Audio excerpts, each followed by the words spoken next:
SBP न्यूजमध्ये आपले स्वागत.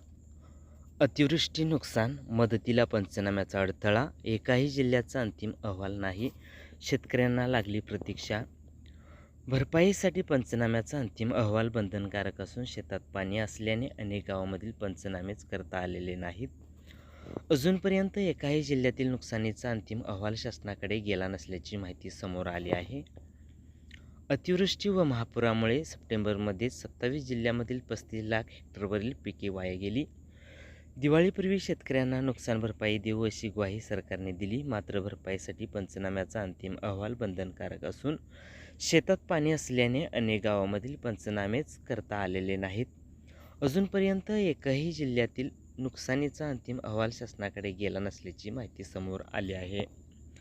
सप्टेंबरमधील अतिवृष्टीमुळे बीड जिल्ह्यात सर्वाधिक 6 लाख हेक्टर, अहिल्यानगर जिल्ह्यात 5.5 लाख हेक्टर, छत्रपती संभाजीनगर जिल्ह्यात 5 लाख हेक्टर तर सोलापूर जिल्ह्यातील 4 लाख हेक्टरवरील पिकांचे पुरामुळे नुकसान झाल्याची नोंद कृषी विभागाच्या प्राथमिक अहवालात झाली आहे.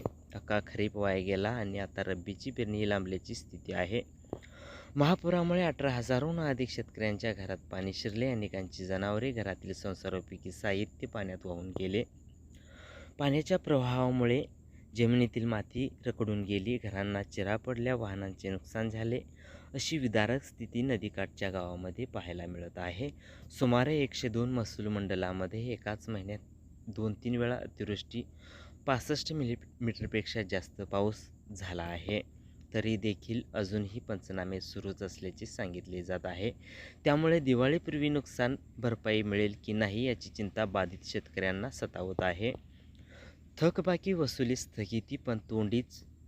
राज्यभरातील 28 लाख शेतकऱ्यांकडे 35,000 कोटींची थकबाकी आहे.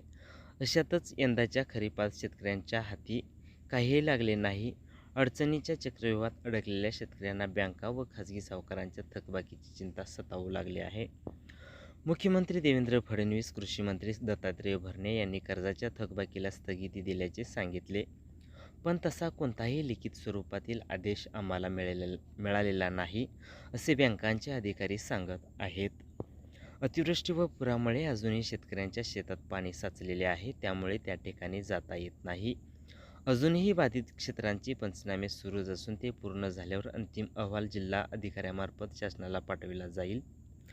त्यासाठी आणखी काही दिवस लागतील. शुक्राचार्य भोसले, जिल्हा अधीक्षक कृषी अधिकारी, सोलापूर.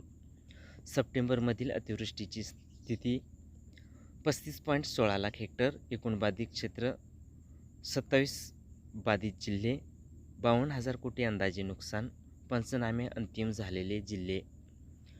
SBP न्यूज मराठीला लाईक करा, शेअर करा, सबस्क्राईब करा.